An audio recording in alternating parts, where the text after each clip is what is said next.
अभिषेक मेल्याचं कळल्यावर सनीनं अभिषेकच्या दुकानातलं toilet cleaner उचललं आणि अभिषेकच्या तोंडावर टाकलं, जेणेकरून अभिषेकचा चेहरा जळेल आणि त्याच्या चेहऱ्यावरनं तो मृतदेह कोणाचा याची ओळख पटणार नाही. असं म्हटलं जातंय की इतरही मृतदेहांबद्दल सनीनं असंच करायचा प्रयत्न केला होता. याचाच अर्थ त्याला हे मृतदेहाची विल्हेवाट लावण्यासाठीचं काहीतरी वेगळं प्लॅनिंग त्याचं ठरलं होतं किंवा त्याच्या डोक्यात तेव्हा शिजत होतं. त्याच्या डोक्यात दुसरी अशी गोष्ट होती की ऍसिडचा वापर मृतदेहावर केला की मग मृतदेहातना वास येणार नाही किंवा कमी होईल.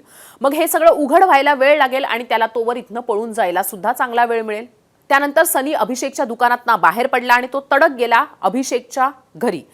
त्यानं त्या घरापर्यंत जाणारा सर्व जिना त्यानंतर तिथनं पुसला, जिथनं त्या दोघांनी मिळून मीनाक्षीला मारलं होतं आणि जिन्यावरनं मीनाक्षीला खेचत खेचतच घरापर्यंत नेलं होतं. तिथं मीनाक्षीच्या रक्ताचे डाग भिंतीवर आणि रेलिंगवर लागले होते.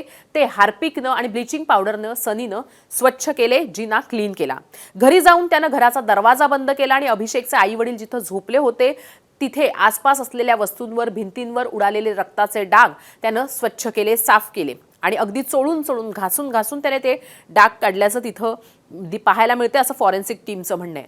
घरात असलेल्या 3 मृतदेहांच्या चेहऱ्यावर त्यानंतर त्यानं हार्पिक ओतलं, म्हणजेच अभिषेकचे आई वडील आणि अभिषेकची बहीण मीनाक्षी यांच्या चेहऱ्यावर त्यानं हार्पिक ओतलं.